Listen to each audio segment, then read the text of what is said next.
So, I just finished God's Grave last night, and as can be expected, I cannot wait for Darkdawn. Which meant I spent the night thinking about what were the possible things that could possibly happen in Darkdawn. And by this morning, I had quite a decent number of prediction for what will go down in Darkdawn.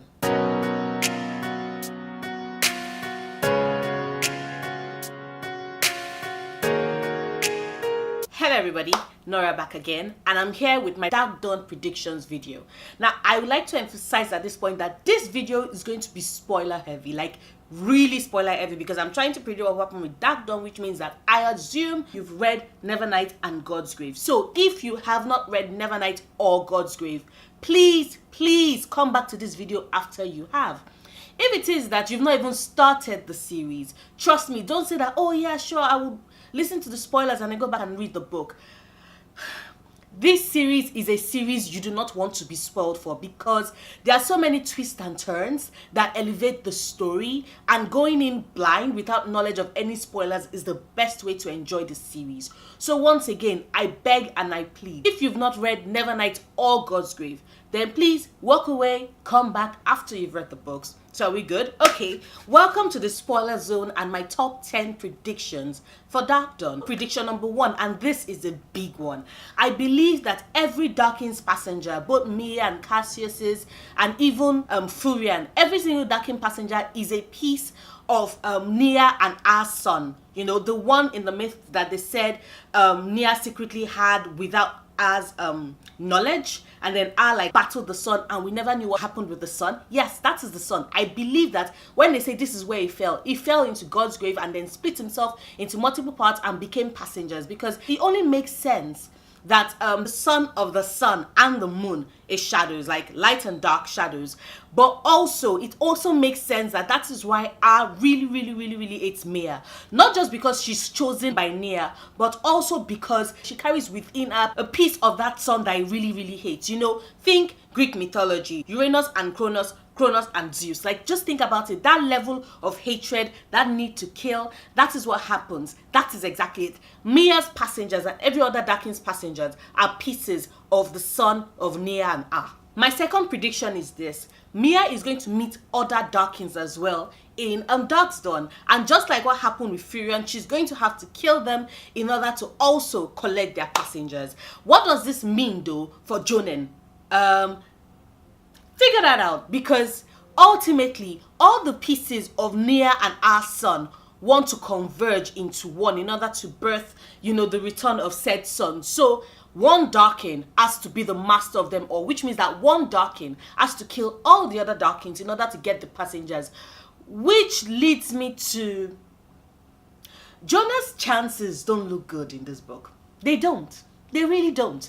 Okay, so the third prediction is that Mia is going to lead to the utter destruction of God's grave. And I mean in like Noah and the ark and, you know, rains flooding the earth type thing. Why? Because there was something that was said at the beginning, you know, at the Dicta Litma, at the beginning of Nevernight and at the end of God's Grave. Something about her leaving ruins in her wake. And God's Grave particularly goes something like, oh, pale light glittering on waters that drank a city of bridges and bones. And which city has always been referred to as the city of bridges and bones? God's Grave. Which means anybody in God's Grave that does not escape in time is gonna die. Mia is going to wipe out an entire city from the face of the bloody map, and I cannot wait. Fourth prediction. Every single person that Mia has saved over the course of the last 2 books will come in to pay the debt in one way or the other, and it's going to be pretty significant. From Nave to Adonai to Teardrinker. I know Teardrinker already provided passage to Sidonius and the others, but she'll still come in, you know, to pay that debt. Even Sidonius, even all the other gladiati, even Belle. Every single person that Mia has, in one way or the other, saved throughout the books will definitely come back to pay the debt, except for Arcades and Leona, because we both know those ones are going as far away from Mia as possible. Next prediction, a lot of people will die in this book, and I know you all are rolling your eyes like, duh, Nori. Of course a lot of people.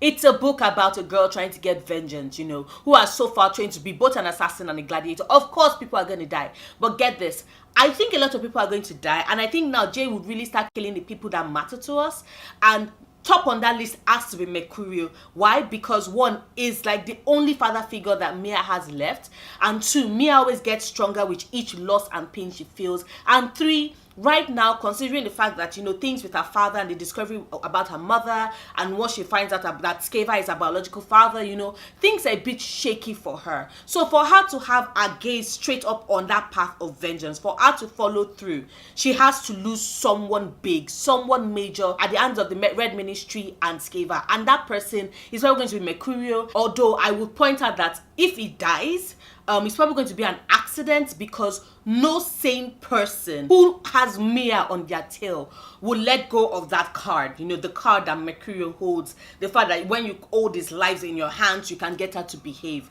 But the thing about it is that the ministry so far has been very cocky. You know, they train Mia, so to them, as far as they are concerned, she's really not somebody they should fear, and they should, because the student is definitely fast on her way to exceeding the master, and I don't think they've realized that yet. But anyway, someone in the ministry will accidentally kill Mercurio, and they will wish they hadn't, because all hell, if they thought all hell had broken loose with Ashlyn, holy shit, all hell is going to break the motherfucking loose with Mia Colvert on their motherfucking tail. You heard it here, folks. You heard it here first. Which leads to my other prediction, which is that Mia and Ashlyn will be teaming up and kill the entire fucking ministry. And I'm sure you're like, duh, we could have figured it out. But get this.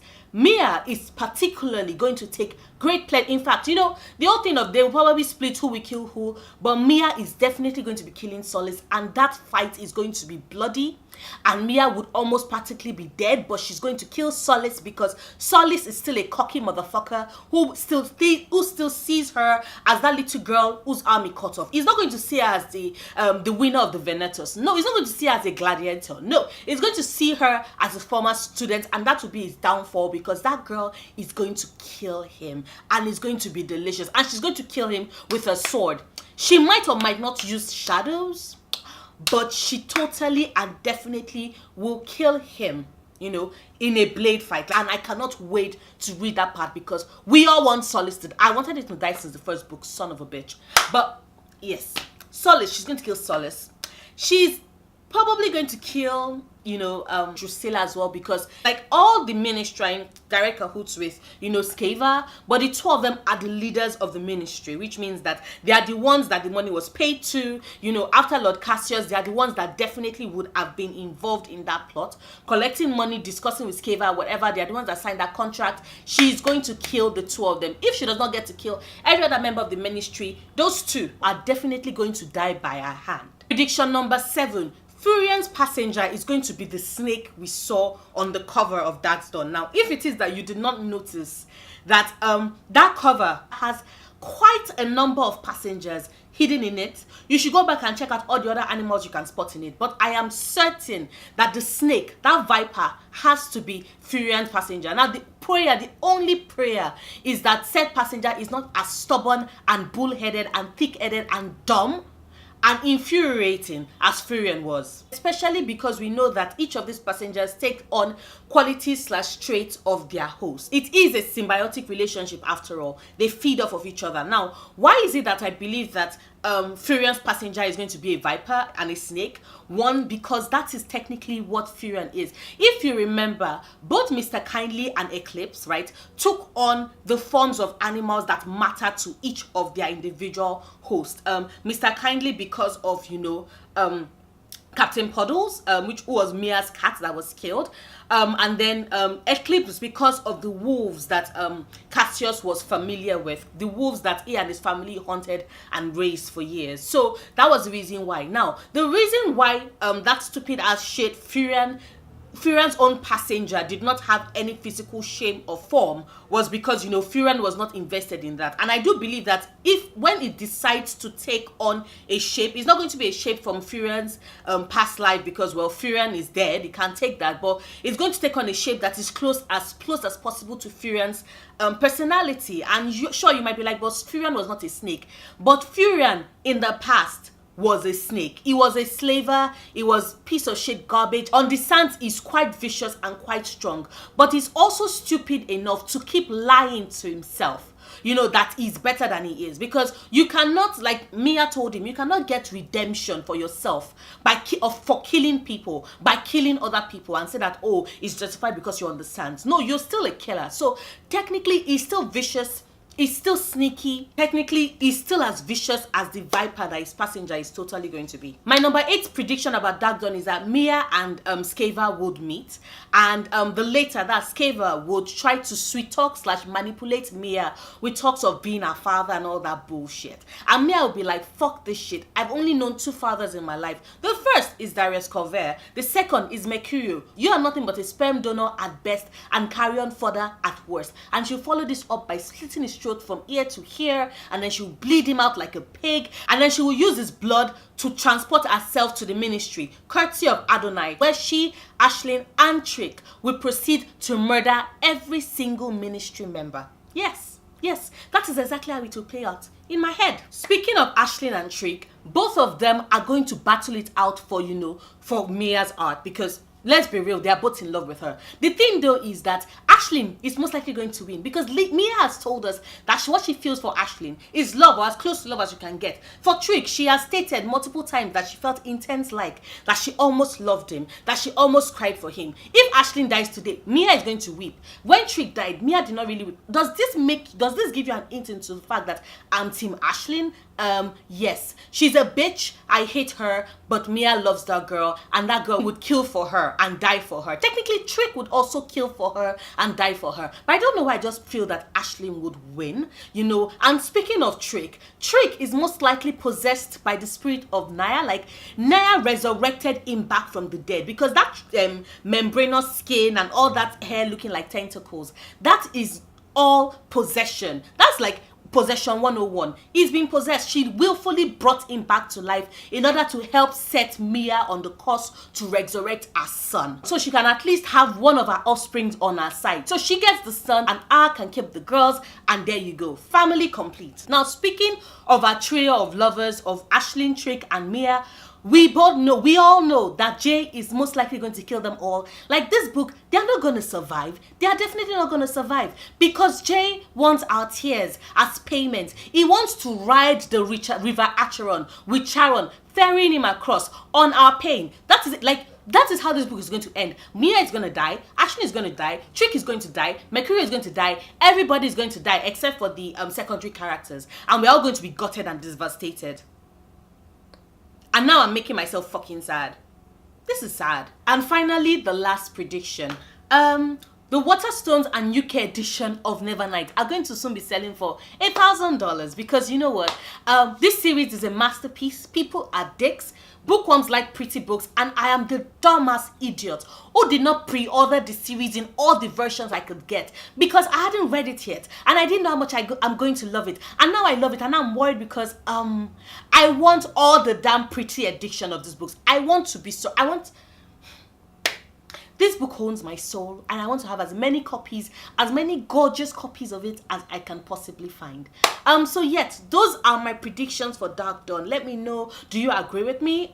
Do you see sense in any of the predictions? Do you have other predictions? Please drop it down in the comments below. I need help. I need more of these predictions. This series owns my soul, and September is too fucking far. If you like this video, please do not forget to give it a big thumbs up. Check out my other videos. Subscribe if you want to. I make new videos every Sundays, Wednesdays, and Fridays, and I will see you soon. Until then, stay passionate, love books, love yourself. Bye.